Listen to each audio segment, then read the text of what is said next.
প্রিয় দশম শ্রেণীর ছাত্রছাত্রী, এর আগের পার্টটায় সিরাজদৌল্লা নাটকটা আমি তোমাদের বুঝিয়েছি। আর আজকে সেকেন্ড পার্টটাতে এটা আমি রিডিং পড়বো। তো শুধু রিডিং নয়, এটা নাটক করবো, আমি নাটক করে বোঝাবো, পড়াবো। আমার মনে হয় তোমরা ইউটিউবে অনেক স্যার আছেন যারা এই সিরাজদৌল্লা নাটকটা করেছেন বা পড়িয়েছেন। নাটক করে কেউ পড়িয়েছেন আমি ওটা ইউটিউবের অনেকগুলো এতেই দেখলাম, একটাও দেখতে পেলাম না। তো আমার মনে হয় তোমরা প্রথমবার কি মানে ছাত্রছাত্রীরা দেখতে পাবে যে কোনো স্যার এটা নাটক করে পড়াচ্ছেন। যেমন চরিত্রগুলো যেমন আছে ঠিকভাবে পড়ব, একটু হয়তো সময় লাগবে, ধৈর্য ধরে দেখবে আর বই খুলে নাটকটা দেখবে ও লাইনগুলোকে ভালো করে বুঝে নেবে। শুরু করলাম। সিরাজদৌল্লা, শচীন্দ্রনাথ সেনগুপ্ত। দরবার কক্ষ, সিরাজ সিংহাসনে উপবিষ্ট, কর্মচারীরা যথাস্থানে উপবিষ্ট। সভাসদদের মধ্যে মির্জাফর, মোহনলাল, মীরমদন, রায়দুর্লভ একদিকে, আর অন্যদিকে আছে রাজবল্লভ, জগৎ শেঠ, ওয়াটস, মসিয়ে ল দণ্ডায়মান। গোলাম হোসেন যথারীতি নবাবের পায়ের কাছে বসিয়ে আছে। Siraj, what's what's your excellency. Siraj, Kolkata জয়ে যখন আমরা যাত্রা করি তখন তুমি আমার সঙ্গেই ছিলে, সুতরাং কলকাতা জয়ের ইতিহাস তুমি জানো। তুমি জানো যে কলকাতা জয় করে সেই নগরের নাম আমরা রাখি আলীনগর। হোয়াটস, জানো ইয়োর এক্সেলেন্সি। সিরাজ, আলীনগরে তোমাদের কোম্পানির সঙ্গে যে সন্ধি হয় তার সব শর্ত তোমাদের জানা আছে। তোমাদের কোম্পানি সন্ধির সকল শর্ত যাতে রক্ষা করে তারই জন্যে প্রতিভূ রূপে, প্রতিভূ মানে প্রতিনিধি, রিপ্রেজেন্টেটিভ, তোমাকে মুর্শিদাবাদে রাখা হয়েছে। কোম্পানি সন্ধি শর্ত রক্ষা না করলে যুদ্ধ ঘোষণার আগেই তোমাকে আমরা তোপের মুখে উড়িয়ে দিতে পারি, জানো। জানো ইয়োর এক্সেলেন্সি। তুমি প্রস্তুত হও। আমি জানিলাম না আমার অপরাধ কি আছে। এরা তখনকার দিন ইংরেজরা এরকমভাবেই বাংলা বলতো। কেমন, এরা বাংলা খুব ভালো জানতো না, কিন্তু এইভাবেই তারা বাংলাটা বলতো। আরেকবার বলি, আমি জানিলাম না আমার অপরাধ কি আছে। সিরাজ, তোমাদের অপরাধ সভ্যতা শিষ্টাচারের সীমা অতিক্রম করেছে। স্পর্ধা তোমাদের আকাশ স্পর্শী হয়ে উঠেছে। শুধু শান্তি ভঙ্গের আশঙ্কায় আমি এতদিন তোমাদের সঙ্গে ভদ্র ব্যবহার করে এসেছি, কিন্তু ভদ্রতা অযোগ্য। আপনার অভিযোগ আমি ঠিক বুঝিতে পারিলাম না। মুন্সিজি, মুন্সিজি, অ্যাডমিরাল ওয়াটসনের পত্রটা। মুন্সিজি একখানা পত্র বাহির করিলেন। এই পত্র সম্বন্ধে তুমি কিছু জানো? মুন্সি পত্র ওয়াটসকে দিলেন, ওয়াটস পড়িতে লাগলেন। শেষের দিকে কি লেখা আছে? I now acquaint you that the remainder of the troops which should have been here long since, and which I hear the colonel told you he expected, will beat the Calcutta in a few days. That in a few days more I shall dispatch a vessel for more ships and more troops, and that I will kindle such a flame in your country as all the water in the Ganges will not be able to extinguish. মুন্সিজি, এই পত্রের মর্ম সভাসদের একটু বুঝিয়ে দিন তো। মুন্সি পত্র লইয়া বাংলা তর্জমা শোনাইলেন। মুন্সি, কর্নেল ক্লাইভ যে সৈন্যের কথা উল্লেখ করিয়াছিলেন তা শীঘ্রই কলিকাতায় পৌঁছিবে। আমি সত্তর আরেকখানা জাহাজ মাদ্রাজে পাঠাইয়া সংবাদ দিব যে আরো সৈন্য এবং আরো জাহাজ বাংলায় আবশ্যক। বাংলায় আমি এমন আগুন জ্বালাইব যা গঙ্গার সমস্ত জল দিয়াও নিভানো যাবে না। সিরাজ, হোয়াটস এই ভীতি প্রদর্শনের অর্থ কি? ওয়ার্ডস অ্যাডমিরাল এ কথা লিখে আছেন কেন? আমি এটা বুঝি না। বুঝিয়ে দিচ্ছি, আমি বুঝিয়ে দিচ্ছি। মুন্সিজি ওয়ার্ডসের পত্রটা বার করো। মুন্সি পত্রখানা বাইর করলেন। আপনি পড়ুন, ওর হাতে দেবেন না। আচ্ছা, ওকে একবার দেখিয়ে দিন। ওয়ার্ডস পত্র দেখিল। বলতে পারো যে তোমার হাতে লেখা না? হ্যাঁ, আমি লিখে আছি, আমি লিখে আছি। পড়ুন, পড়ুন Munshi. It is impossible to rely upon the Nawab and it will be wise to attack Chandannagar. নবাবের উপর নির্ভর করা অসম্ভব। চন্দননগর আক্রমণ করাই বুদ্ধিমানের কাজ। সিরাজ, তোমাদের অভদ্রতা, অধ্যত্বের আরো পরিচয় চাও? জেনে রাখো, আমি তাও দিতে পারি। আমার সভাসদরা, আমার সদস্যরা তার স্বরে ঘোষণা করে আমি নির্বোধ, আমি অত্যাচারী, আমি নাকি বিরাট সর্বস্ব। কিন্তু আমি যে সকল শয়তানি সন্ধান রাখি তার সামান্য পরিচয় আজ দিয়ে রাখলাম। তুমি ওয়ার্ডস, তুমি আমারই দরবারে স্থান পেয়ে আমার সভাসদদের আমার বিরুদ্ধে উত্তেজিত করো। কলকাতা ইংরেজদের উপদেশ দাও আমারই আদেশ লঙ্ঘন করে কাজ করতে। জানো এর শাস্তি কি? Punish your Excellency if you will. I can only say that I have done my duty. মানে বলে আপনি আমাকে শাস্তি দিতে পারেন, কিন্তু আমি যা করেছি আমি আমার কর্তব্য করেছি। এই মুহূর্তে তুমি আমার দরবার ত্যাগ করো। ভবিষ্যতে আর কখনো এই দরবারে তুমি স্থান পাবে না। তোমার কোম্পানি যদি সৎ ব্যবহার দিয়ে আমাকে খুশি করতে পারে, তাহলে কোম্পানির প্রতিনিধি হিসাবে কোন সচ্চরিত্র ইংরেজকে আমি দরবারে স্থান দেব, তোমাকে না। আর তাও এখন তুমি যাও।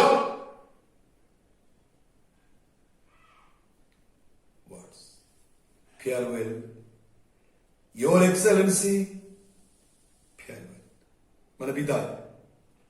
নবাবকে কুর্নিশ করে ওয়ার্ডস বাইরে হয়ে গেল। রাজ বলল, যাব না। একটু অপেক্ষা করুন রাজা। হ্যাঁ বলুন মসিয়ে ল, আপনি কি বলছেন? মসিয়ে ল, at your command, your excellency. সিংহাসনের সামনে গিয়া কুর্নিশ করিলেন। সিরাজ, তোমাদের কাছে আমি লজ্জিত। তোমরা মানে ফরাসিরা বহুদিন থেকে বাংলাদেশে বাণিজ্য করছো, আমার সঙ্গে অসৎ ব্যবহার করনি। ইংরেজদের সঙ্গে তোমাদের বিবাদ আজকাল নয়, আর এদেশের কোনো ব্যাপার নিয়েও নয়। সাগরের উপরে তোমরা পরস্পরের টুটি চিপে মারলেও আমার কিছু বলার থাকে না। আমার রাজ্যে তোমরা শান্ত হয়ে থাকো, এটাই আমার কামনা। ইংরেজরা আমার সম্মতি না নিয়ে চন্দননগর অধিকার করেছে। সমস্ত ফরাসি বাণিজ্য কুটি তাদের ছেড়ে দেওয়া হোক এই মর্মে দাবি উপস্থিত করেছে। তোমরা প্রতিকারের আশায় আমার কাছে উপস্থিত হয়েছ। মসিয়ে ল, we have always sought for your protection, your excellency.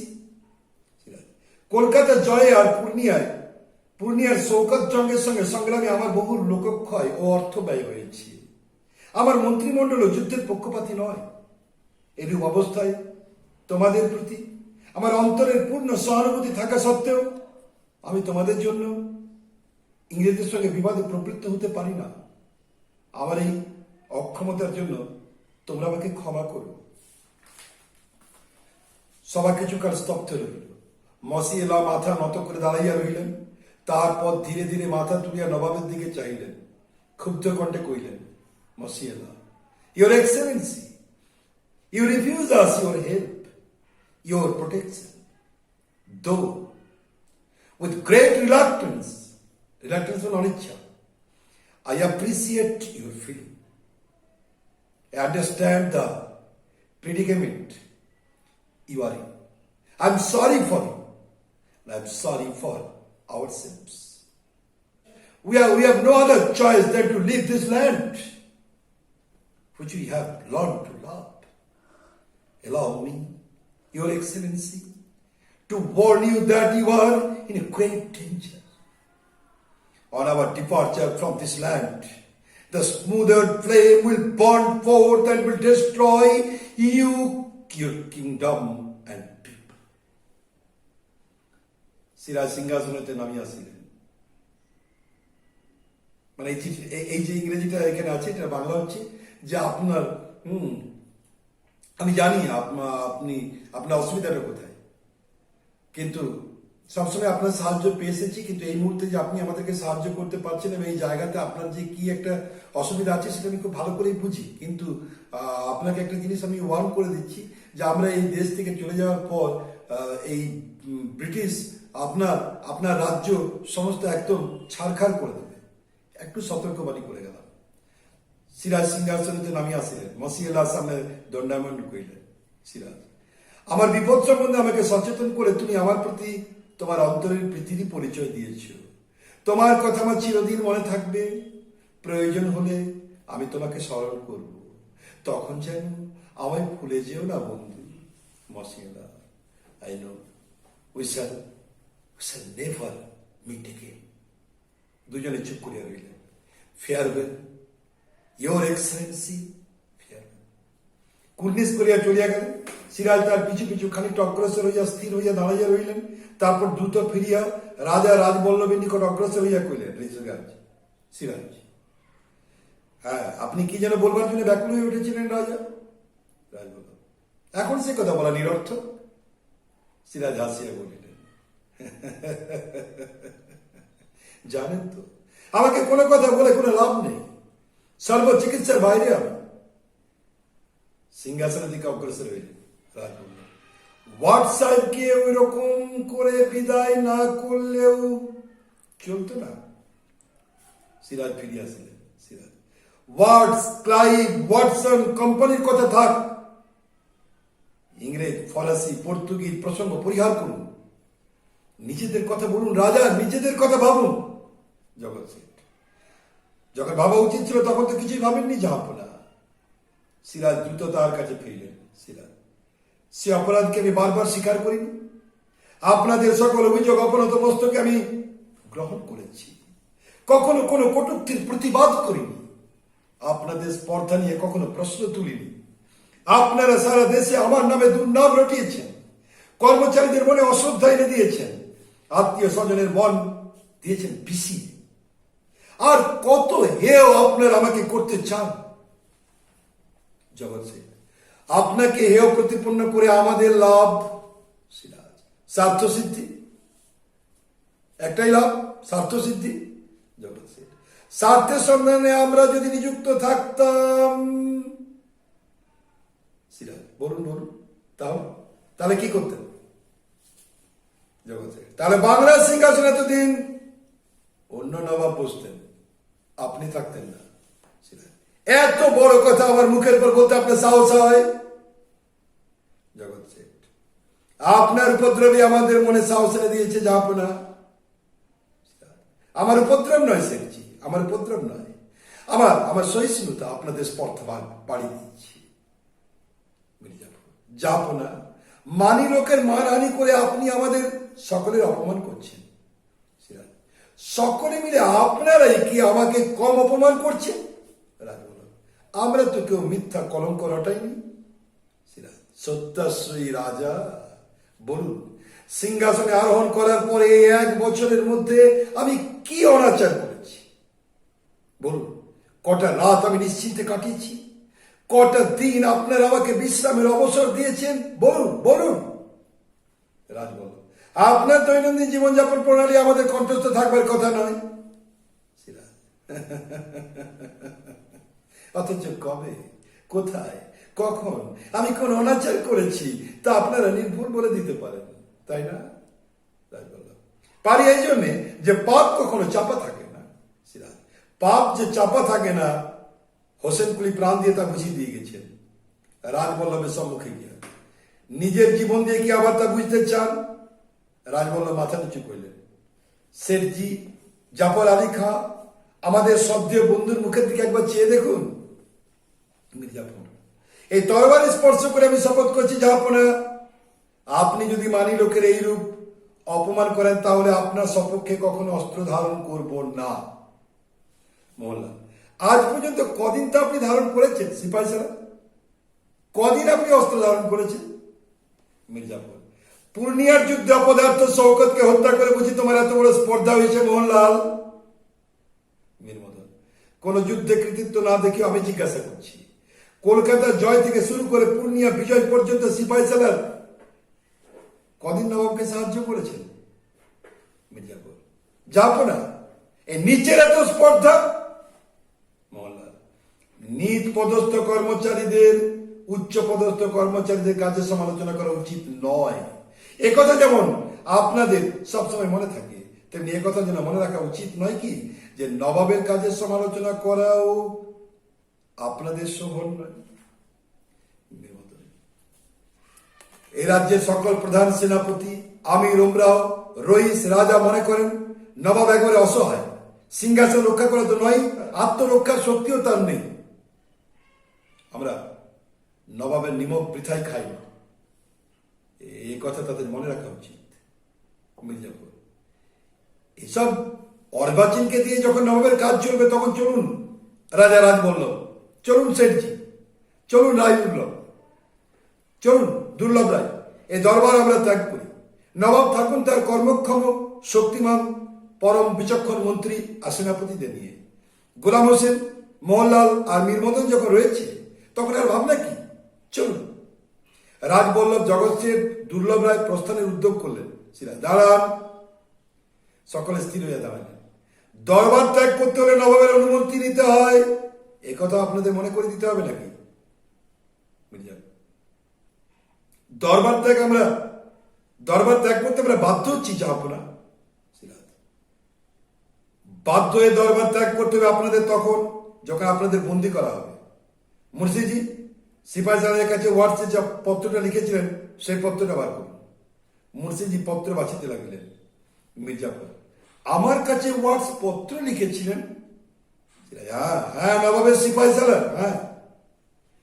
খোঁজা বিদ্রোহ মারফত ওয়ার্ড সেই পত্রখানি আপনার উদ্দেশ্যে পাঠিয়ে দিয়েছিলেন, কিন্তু আপনার দুর্ভাগ্যবশত সেটা আমাদের হস্তগত হয়েছে। দেখতে চান? নবাবের অনুগ্রহ সভাসদদের শুনিয়ে দেব। পত্রের বিষয় তো আমি অবগত নই, যাবো না। সবাইকে শুনিয়ে আপনাকে আমি লজ্জা দেবো না, কেননা আপনি আমার সিপাহী সাহেব। পত্রখানা আপনাকে দেখতেও দেবো না, কেননা তাহলে যে উদ্দেশ্যে এই পত্র প্রেরিত হয়েছিল তা সিদ্ধ হবে। মির্জাপুর, যাবো না। তাহলে কি করবেন স্থির করেছেন? রাজদ্রোহে লিপ্ত প্রজা সম্বন্ধে কি ব্যবস্থা করা বিবেচনা আপনি মনে করেন? মির্জাপুর কোনো কথা কইলেন না। রাজা রাজবল্লভ কি বলেন? আমারও কোনো গোপন লিপি কি যা আপনারা আবিষ্কার করেছেন নাকি? রাজা রাজবল্লভকে আমরা চিনি, তিনি কাঁচা কাজ করেন না। জাফর আলী খান। মির্জাপুর, নবাব কি প্রকাশ্য দরবারে আমার বিচার করতে চান? নবাব তার দিকে চাইলেন, তিনি সিংহাসনেতে নামিয়ে আসিলেন। সিরাজ, জাফর আলী খান, আজ বিচারের দিন নয়, সৌহার্দ্য স্থাপনের দিন। অন্যায় আমিও করেছি, আপনারাও করেছেন।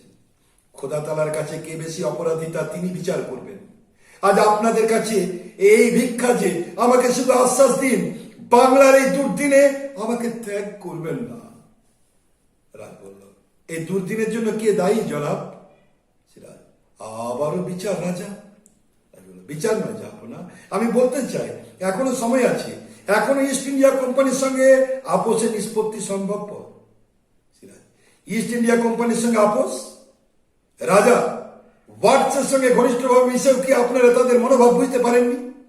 কলকাতায় সৈন্য সমাবেশ, চন্দননগর আক্রমণ, কাশিম বাজার অভিমুখে অভিযান, সবই কি শান্তি স্থাপনের প্রয়াস?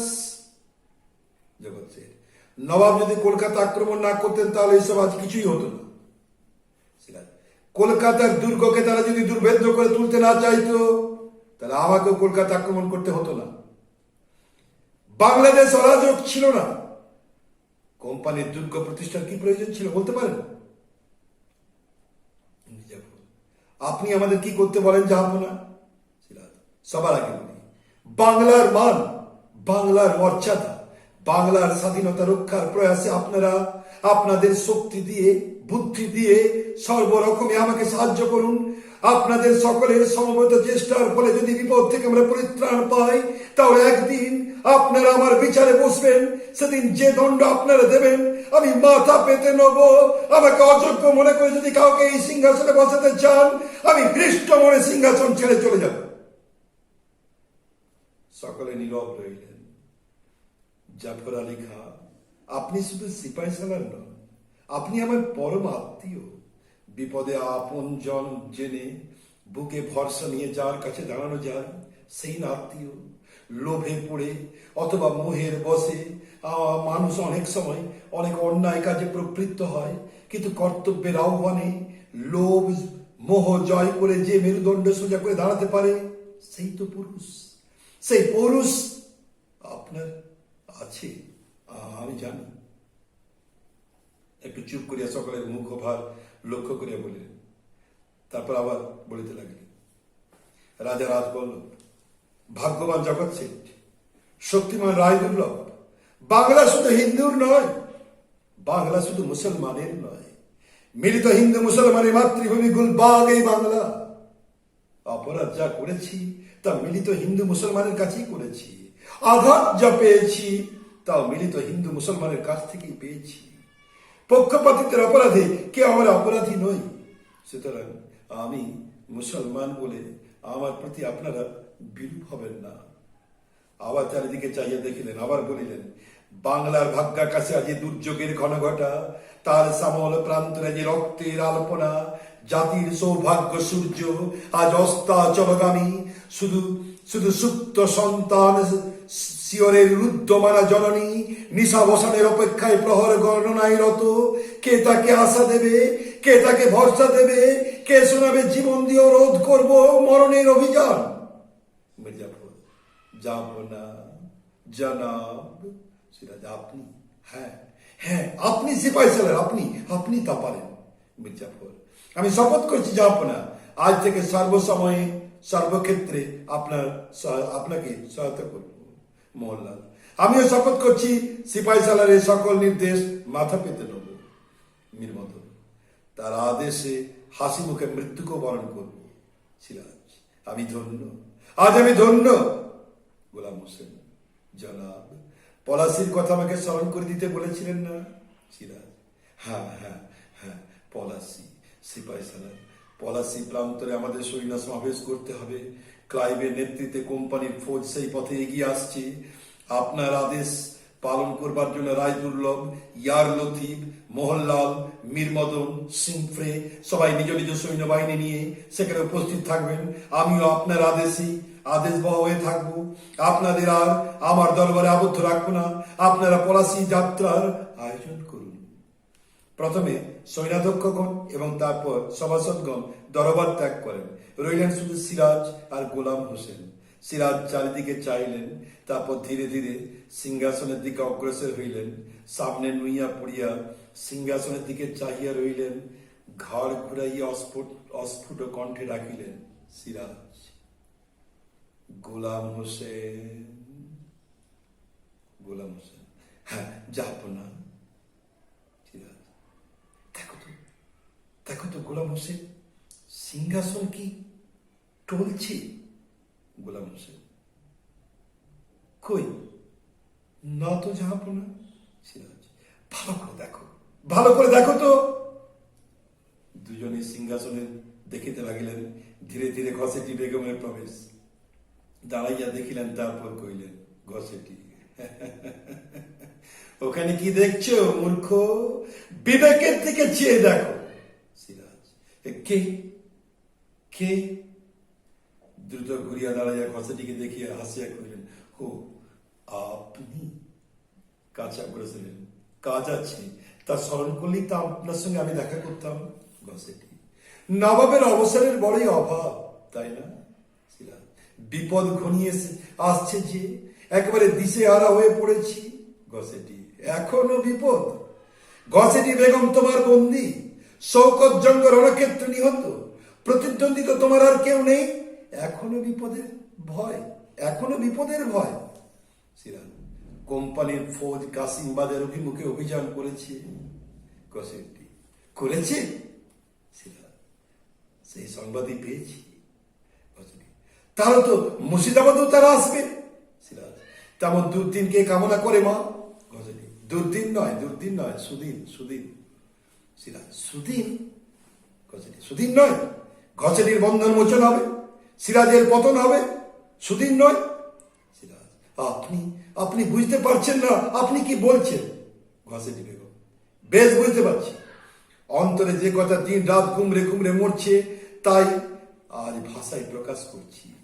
মাসিকে তুমি গৃহহারা করেছো, মাসির সর্বত্র লুটে নিয়েছো, মাসিকে দাসী করে রেখেছো, মাসি তা ভুলে যাবে। সিরাজ অকারণে অভাগাকে আর তিরস্কার করবেন না। ঘসেটি অকারণে? সিরাজ নয় কি?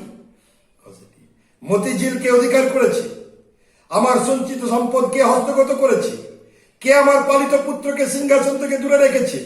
তুমি নাও দস্যু। সিরাজ মতিঝিল আপনারই রয়েছে মা।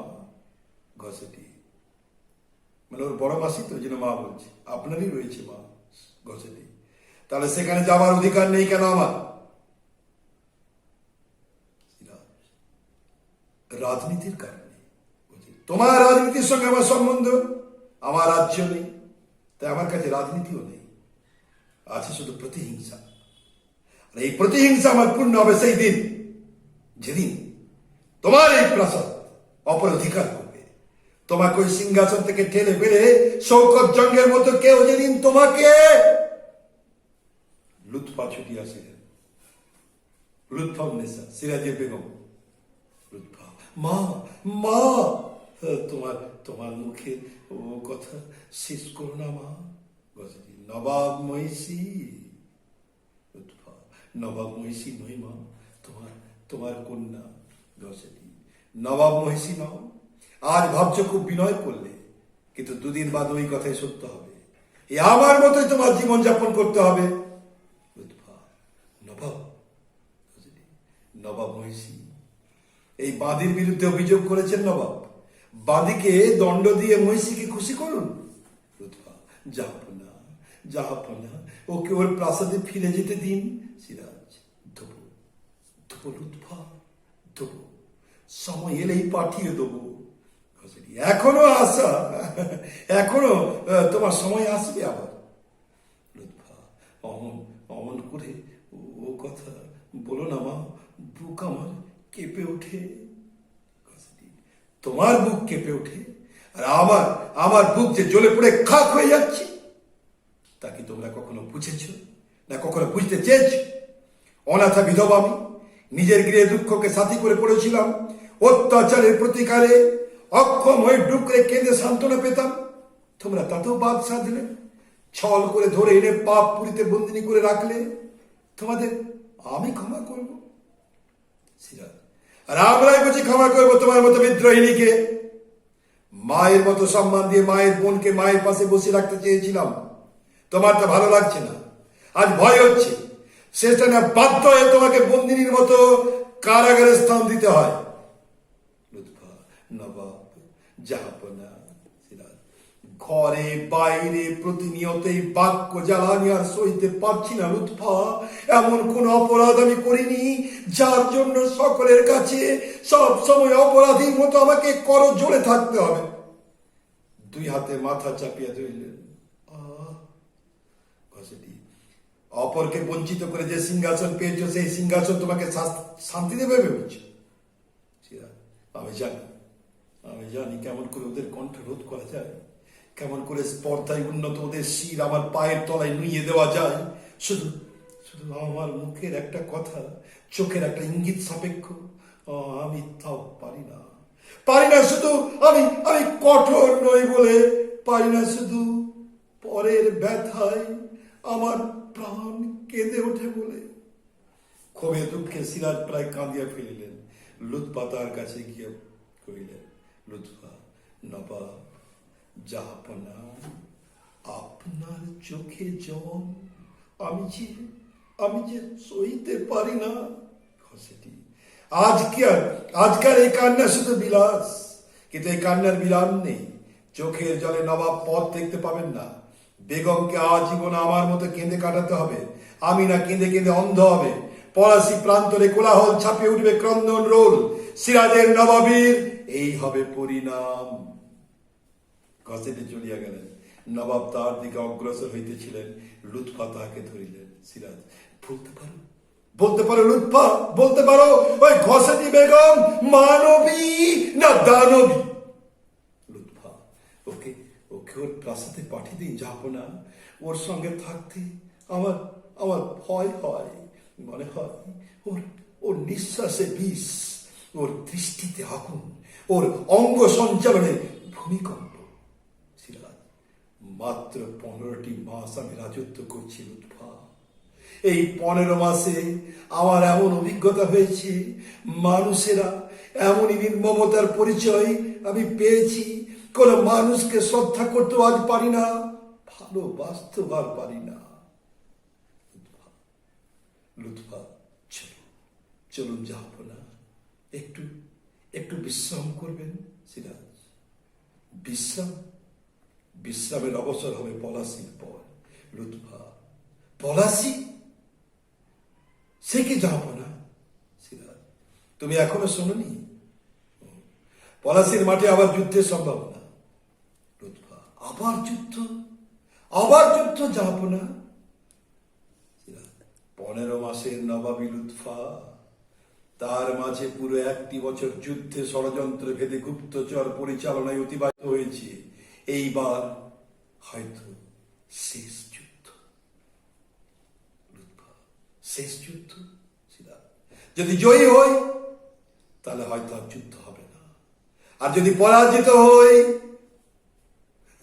তাহলে তো নয়। লুৎফা, পলাশি? হ্যাঁ হ্যাঁ, পলাশি। লাখে লাখে পলাশ ফুলের অগ্নিবরণে কোনোদিন হয়তো পলাশির প্রান্ত রাঙা হয়ে থাকতো। তাই আজও তার বুকে রক্তের তৃষ্ণা। জানি না আজ কার রক্ত সে চায়। পলাশি, রাক্ষসে পলাশি, কার রক্ত সে আজ চায়? আবার না ইংরেজি? জানি না। ধন্যবাদ। গোটা নাটকটাই পড়লাম, তার জন্য একটু স্পিড হলো। একটু ভালো করে দেখবে, যদি ভালো লাগে অবশ্যই শেয়ার করো। ধন্যবাদ।